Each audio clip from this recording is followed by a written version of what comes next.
Tonight, on First at 9 this Thursday the 28th of August 2025. Busted! 5 notorious underworld kingpins including Kehelbadara Padme arrested in a joint operation in Indonesia. Laws and courts. Sri Lanka needs special legislation to tackle organised crime, says the IGP. Public Security Minister announces a new court system to expedite the prosecution of organised criminals. Opposition stirs.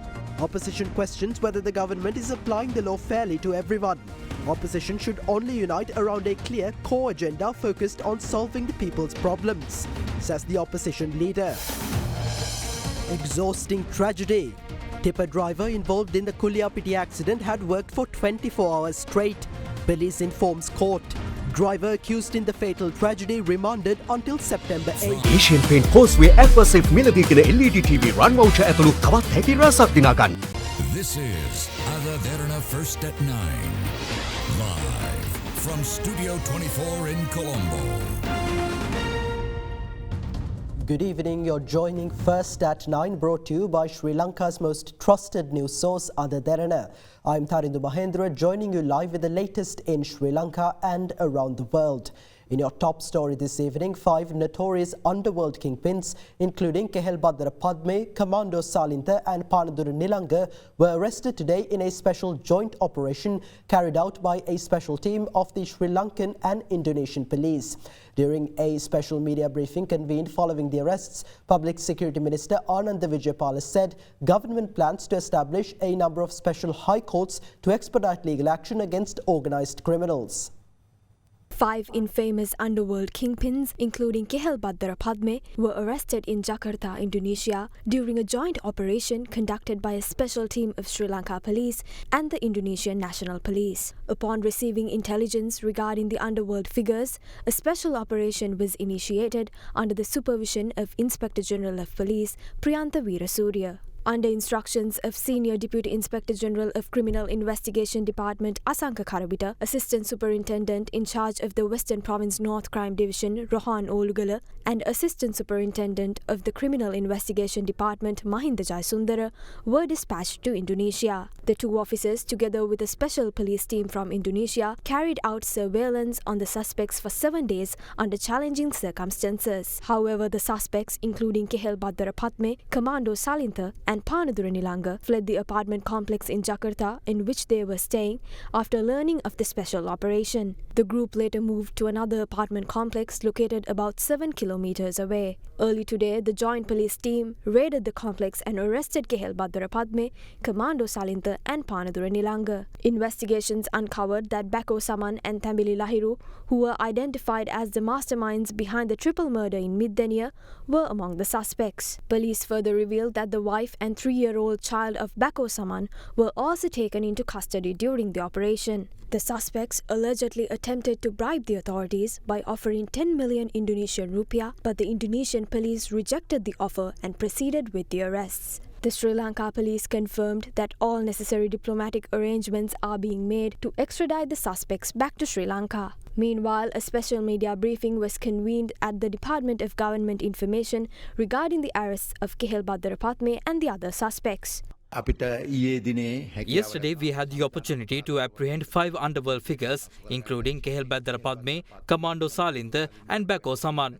They were taken into custody by the Indonesian police.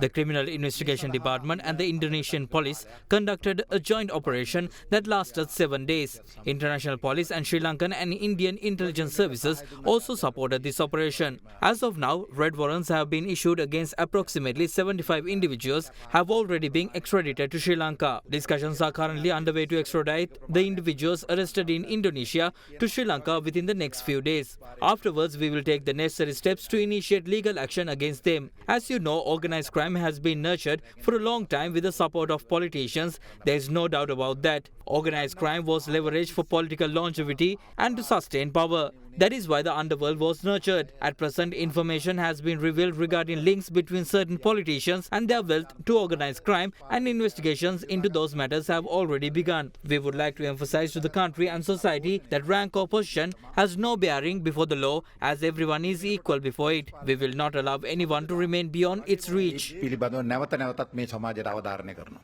අපිට ඉස්සර වගේ Underworld gangs were active within Sri Lanka in the past, but that is no longer the case. They went abroad after losing the political protection they once enjoyed. They continue their operation by supplying firearms to drug addicts. There must be limit to such incidents, and we expect this operation make inroads into that task. Several individuals are currently in countries such as Dubai, Oman, Russia, Belarus and France. We are receiving information to facilitate the extradition of those individuals back to Sri Lanka, and we already have the necessary plans to execute those missions. අවශ්‍ය මෙහෙයුම් සැලසුම් අපි ළඟ තියෙනවා. පොලිසියට සිද්ධ The police had to utilize a non-traditional investigation method.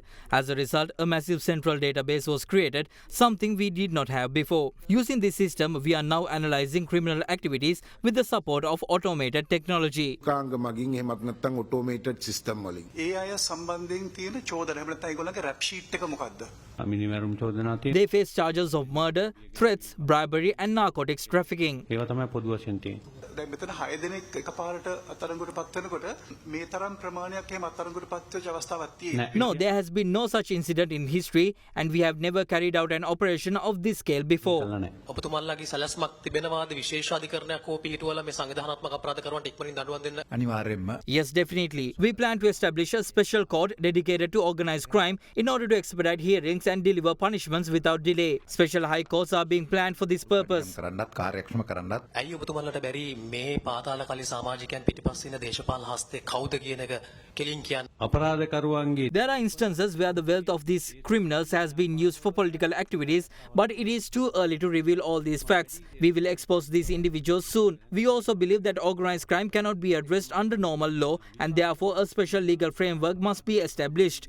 The Ministry of Justice is currently working to implement such laws. ඒ සම්බන්ධයෙන් සිදු කරමින් පවතිනවා. Separately, a relative of underworld figure Panadura Nilanga was shot dead in the Alubogahawatta area in Panadura around 11 p.m. last night. Two unidentified gunmen had arrived on a motorcycle, with one entering the house and opening fire. Preliminary investigations have revealed that notorious underworld figure Panadura Salindu had orchestrated the killing. So far this year, 89 shootings have taken place, leaving 48 people dead and 50 others injured. රුපියල් 8900ක මාසික වාරිකයකට brand new TVS XL 100 යතුරු පැදියක් ගන්න. The Fort Magistrates Court today ordered to remand until September 8th the suspect arrested for allegedly injuring a police officer during the protest near the Fort Magistrates Court during the legal proceedings against former President Ranil Wickremesinghe. Meanwhile, the former president continues to receive treatment in the intensive care unit of the Colombo National Hospital. Former President Ranil Wickremesinghe, who was remanded on charges of misappropriating public funds and later released on bail, is still receiving treatment in the intensive care unit of the Colombo National Hospital. Reportedly, doctors have yet to make a final decision regarding his discharge date. A protest was held near the Fort Magistrate Court on August 26, coinciding with the proceedings against the former president. The protest was organized by his supporters. During the protest, a police officer on duty was injured when a protester attacked him with a bottle.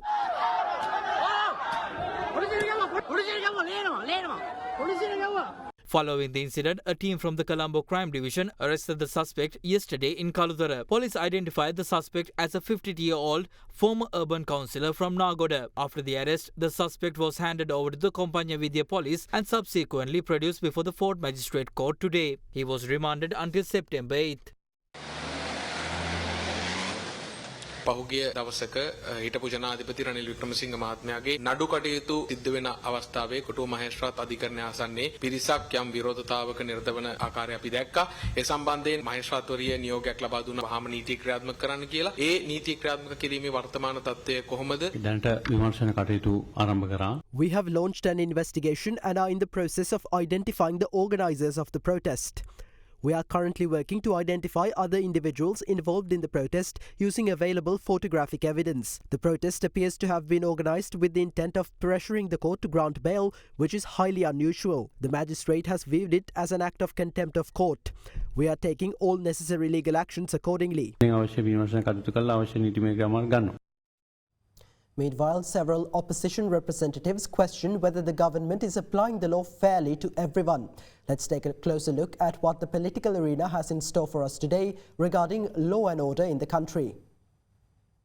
ජාතික ජනබලවේගයට පරිගැනීමේ අවශ්‍යතාවයක් නැහැ. The NPP has no intention of taking revenge. What's happening now is simply the enforcement of the law. The same opposition that didn't come together when people were dying and the economy was collapsing has suddenly united following the arrest of Ranil Wickremesinghe. Why is that? Did they come together for the sake of the people or to protect their own interest? It's clear they are only concerned with resolving their own issues because they know they could eventually face the same fate. ඉතින් ඒ කට්ටිය දන්නවා රනිල් දැම්ම වගේ අපි දායිද කියලා. ඒගොල්ලෝ කියනවා නීතිය කාටවත් එකයි කියලා. They claim that the law applies equally to everyone. But how can that be true? When the Mount Lavinia magistrate questioned why a minister and another individual had not been arrested, the police responded that the matter had been referred to the Attorney General. Normally, when a judge issues an arrest order, the individual is arrested and produced before the court. But in this instance, instead of following the procedure, it was redirected to the Attorney General. Is this why the NPP was handed power? We are starting to see the emergence of a police state. Police රාජ්‍යයක් එමින් පවතින බව පේනවා.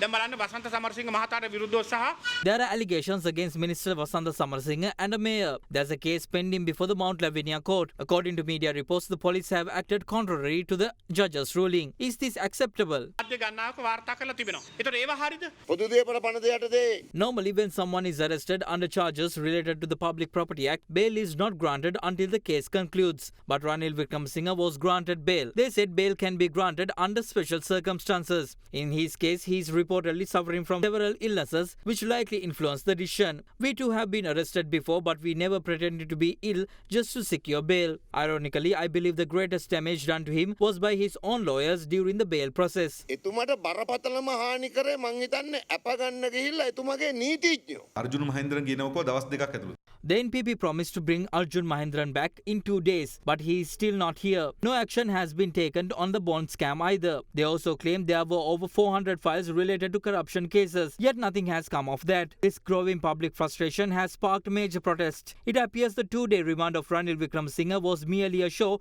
to appease the public. Ranil Wickremesinghe remand කිරීම දවස් දෙකක ජනතාවට පෙන්නපු සංදර්ශනයක් කියලා. අපි දැක්ක සමහර විපක්ෂය කියනවා I have noticed some people saying that if former President Ranil was arrested for a large-scale fraud, that would have been acceptable, implying that crimes like the bond scam or the Easter Sunday attack are somehow more valid grounds for arrest than a minor fraud. But fraud is fraud. It doesn't matter whether it's big or small, it's still a crime. හොරකම ලොකුද පොඩිද කියලා නෑ හොරකම නම් හොරකම. හොඳම phone එකක් ගන්න. ළඟම බාන්ස් එකට යන්න. Opposition leader Sajith Premadasa emphasised the need for the opposition to unite around a clear core system and policy focused on solving people's issues and ensuring fair distribution of development benefits. He made these remarks during a meeting with the Civil Society Organisations Alliance today at the opposition leader's office. We accept standing together in unity. However, what matters the most is what we stand for. It is pointless to stand united without a purpose. Unity should be upheld within strict principles and a moral framework. Solutions should be provided to the issues faced by the country. By changing leftist politics, we became centrist in 1977. President Jaya Jayawardena was not a far-right politician. Those who are present here represent the working community. Can you stand alongside extreme capitalism when local debt is being restructured by protecting the banking system and primary bond dealers while stealing from the EPF and the ETF? Is that right-wing politics?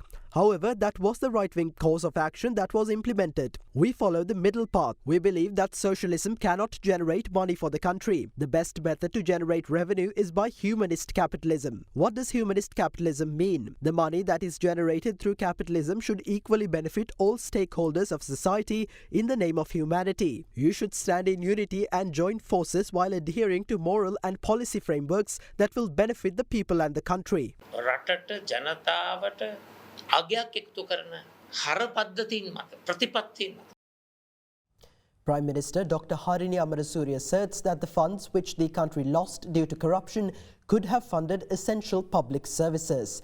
Meanwhile, Director General of the Bribery Commission, Lanka Disanayaka, stated that Sri Lanka's corrupt systems can only be changed if individuals take the initiative to change their own behaviour. The first phase of the series of national programs aimed at promoting integrity and raising awareness of anti-corruption laws among local government representatives was held today for local government councillors of the Western Province. The program was held under the patronage of Prime Minister Dr. Harini Amarasuri and was also attended by the Director General of the Commission to investigate allegations of bribery or corruption, Lanka Disanayaka. The reason why we have been unable to render the best service to the public is not the shortage of necessary funds. The money that the country is losing owing to corruption is the money we could have used to fund our health, education and public security sectors. When we want to get a task done, all of us are habitually used to looking for an acquaintance. Think about how an individual who does not possess such connections lives in this country. එවැනි සම්බන්ධතා නැති පුරවැසියෙක් මේ රටේ වැඩක් කරගන්නේ කොහොමද? අපේ රටේ රටවාහන නීතියේ This is how spot fines are charged according to the motor traffic laws of the country. When a resident of Galle is fined in Anuradhapura, they have to travel all the way back to Anuradhapura to obtain their license. Spot fines are not meant to be paid afterwards. What happens next is the driver asks the police officer whether they can pay the fine instead. Sometimes they even teach the police officer how to pay the fine and explain the inconveniences they face if they have to pay it themselves. Shouldn't this system change? Sometimes when you visit a government institution not knowing how to get the service, angels will appear to help you. They ask what needs to be done and expedite the procedure. However, it is a bit expensive. This can be changed by implementing simple procedures, but certain individuals object to reforming the system. Sri Lankans possess several deeply rooted beliefs. One of them is that nothing can change the existing system. I believe if I can change my actions that impact my surroundings, and if everybody thinks the same, it will in fact be possible. When everybody changes their own actions, the entire country will change. එක එක්කෙනා තමන්ගේ කෑල්ල වෙනස් කරාම මුළු රටම වෙනස් වෙනවා. The Kuliapiti Magistrates Court today ordered the driver of the tipper truck involved in the tragic accident in Kuliapiti yesterday to be remanded until September 8th. The truck driver was produced before the court today following his arrest yesterday. During proceedings, it was revealed that he had been working for 24 hours straight without sleep, and police stated that the accident was the result of careless driving. The police also stated that the driver of the school van had attempted to prevent the accident. Accordingly, the police urged the court not to grant bail to the suspect, as investigations are currently underway to determine whether the truck driver had caused the accident on purpose or whether it was due to his negligence. Considering the facts presented, the Kuliapiti magistrate rejected the bail application and cancelled the suspect's driver's license until the conclusion of the investigations. The deadly accident occurred last morning near the Pallevela Bridge at the Villapola junction in Kuliapiti when a tipper truck transporting sand collided with a school van, killing 2 of the children aboard and the driver of the van.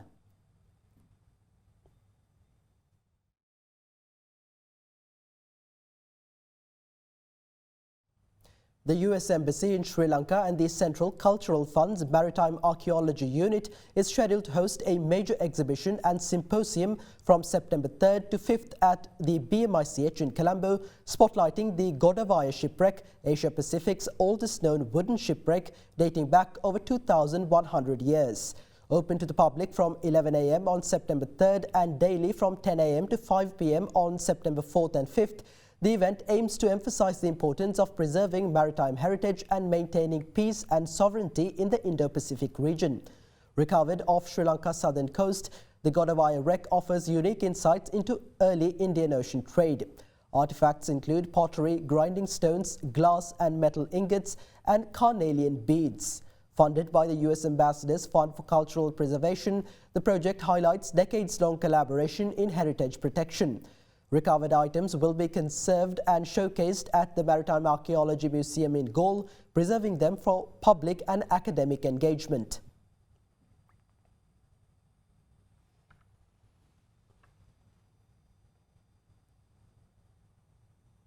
A pre-budget discussion for the year 2026 was held yesterday at the Presidential Secretariat between President Anura Disanayaka and local entrepreneurs in the ceramic industry, during which the President reviewed concerns and proposals related to the challenges faced by the industry. At the discussion, the government's plans to strengthen the domestic manufacturing industry with the aim of expanding export revenue while safeguarding local entrepreneurs were reviewed extensively. Specific attention was given to ceramic products including tiles, bathroom fittings and sanitary ware, while discussions also focused on ensuring the quality and standards of these products currently available in the market. President Anura Dissanayake stated that the government will extend its fullest possible support to ensure that high-quality standard ceramic products are made available to local consumers at fair and affordable prices.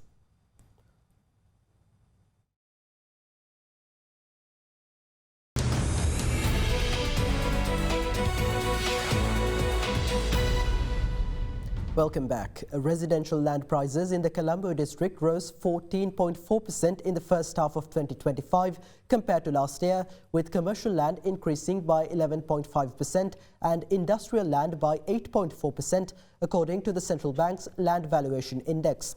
Overall, the land valuation indicator for the Colombo district rose 11.4% in the first half of 2025 compared to the same period last year. On a semi-annual basis, comparing the first half of 2025 to the second half of 2024, all categories also showed significant growth, with residential land again showing the highest increase, followed by commercial land.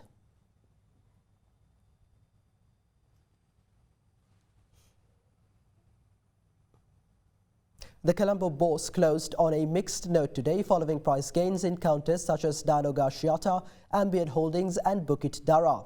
The benchmark all-share price index climbed by 0.23% to end at 20,800.26. The more liquid S&P Sri Lanka 20 decreased by 0.27% to end at 6,045.77.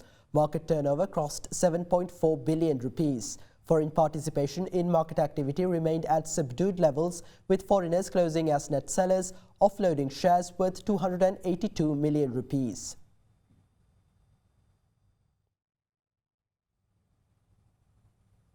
With that, let's take a look at the day's foreign exchange rates.